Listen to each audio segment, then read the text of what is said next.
Hey, what's going on, man? It's your boy Pancheesy coming at you with another video. And in today's video, we're going to go ahead and show you guys how to add a headlight flasher button to your wheel using Crew Chief, right? And the reason we would want to do that is because for whatever reason, AMS2 doesn't have an assignable button for the flashing of the headlights, multi-class racing, things like that.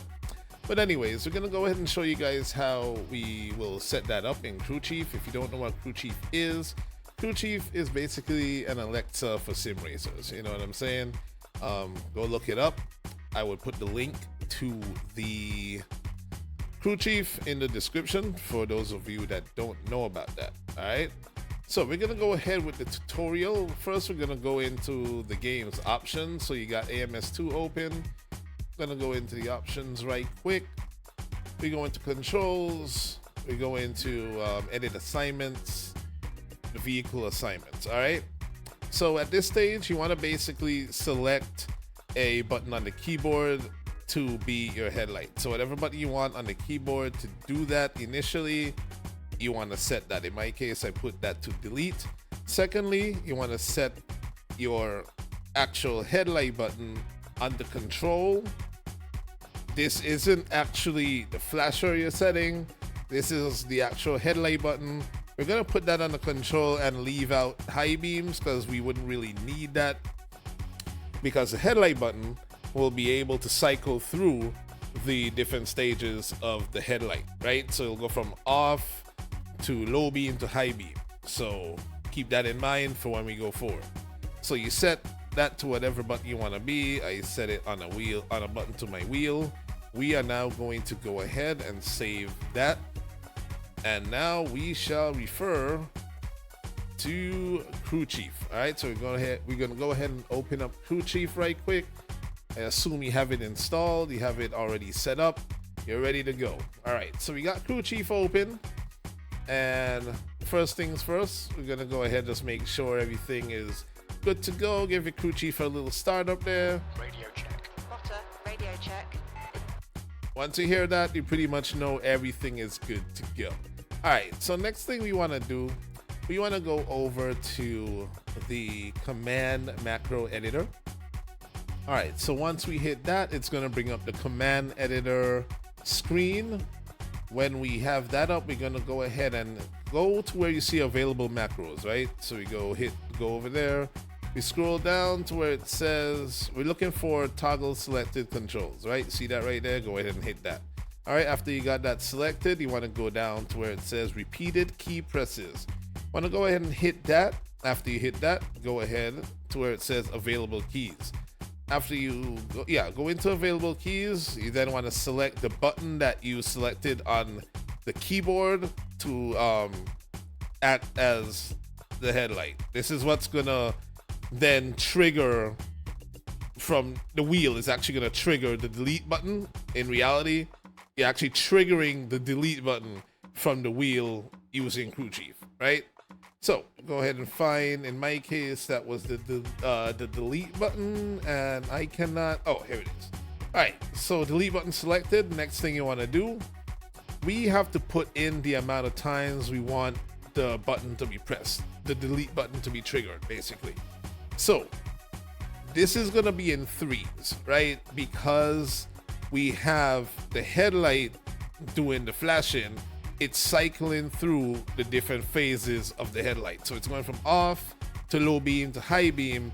Every 3 times, it's gonna end up on where it started from, if you understand where I'm coming from. So if it's on the high beam, you'll flash it, it'll end on the high beam, low beam, end on a low beam. If it's off, it's gonna flash and then turn off. We're gonna put it to 15. This is the amount of times we want the button to be pressed when we hit the flasher on the wheel, right? So we got that set up. The delete button is selected, the button I chose on the keyboard. We want it to hit 15 times. We now want to add this action to sequence. Once you hit this button right here, and I'm actually gonna move myself out of the way. All right, so you go ahead and hit that button. It adds the command prompt action to sequence right there. We don't need that twice. You can go ahead and delete that. All right, so you have the sequence added. We need to now go ahead and basically put a delay between each button press. So I assume this is being registered in milliseconds, so I just went ahead and put 90. Seems to be pretty reasonable amount of flashing going on. So I go ahead and set that to 90. You can play around with that, see how it looks for you. After you have that set, we want to go over to controllers. All right, so you should see all your peripherals plugged in here. We want to go ahead and hit GT Neo, say Magic GT Neo. In my case, that's what I have. I go ahead and hit that, hit assign control. At this point, you want to go ahead and hit the button you want to now act as the flasher button, right? This is the button that's going to trigger the delete button that we set up in the game earlier, all right?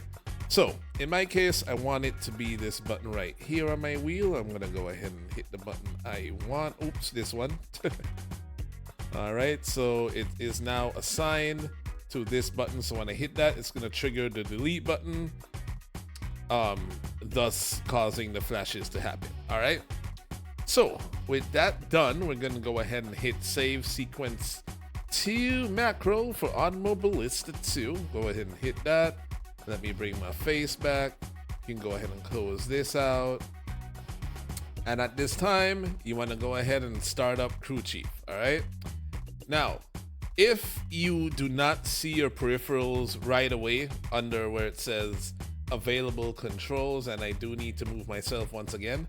If you do not see your list of peripherals populated under available controllers, you do want to hit scan for controllers right there to make sure everything is populated before you set it up, if you didn't see that there right away. You know, just a quick tidbit on that. Now, at this time, go ahead and start your Crew Chief. Radio check. If you installed it correctly, that's pretty much what you're going to hear, all right? So everything should be set up, should be good to go. At this time, we're going to go back to the game. We're gonna get a couple of laps in so you guys can see what this looks like out on track. Got cold front tires.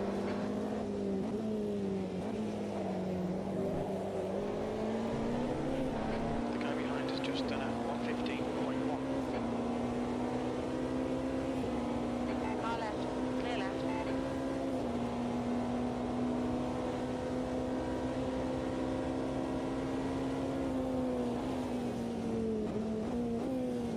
Sector 2 time is okay.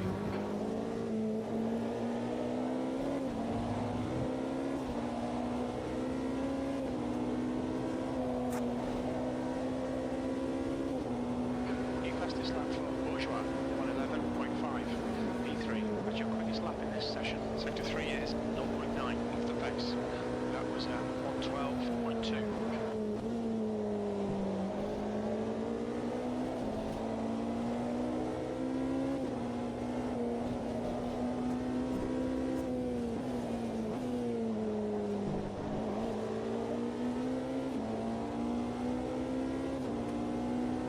Sector 1 is 0.2 off the pace. Tyre temperatures are fine. Right side, clear right.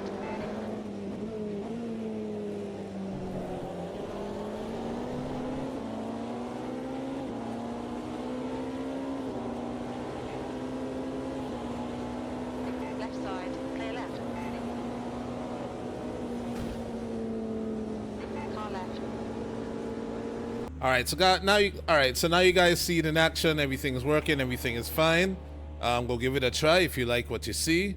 So like I said, the headlight button itself, we can still operate that independently, and we can use the flasher. So the way this is set up, if the headlight is off and I press it, it's gonna flash and then it's gonna stay off. So it's on low beam right now. When I press it, it's gonna stay at low beam. While it's on high beam, when I press it, it's gonna flash and actually then stay on high beam. So it's a 3-button cycle, which is why we ended up with a repetition count of 15 back in the software. All right, so with that said, if you like the video, hit the like button. New to the channel, Subscribe on your way out. This your boy Punch Easy, man. Bless up. You done know. Peace.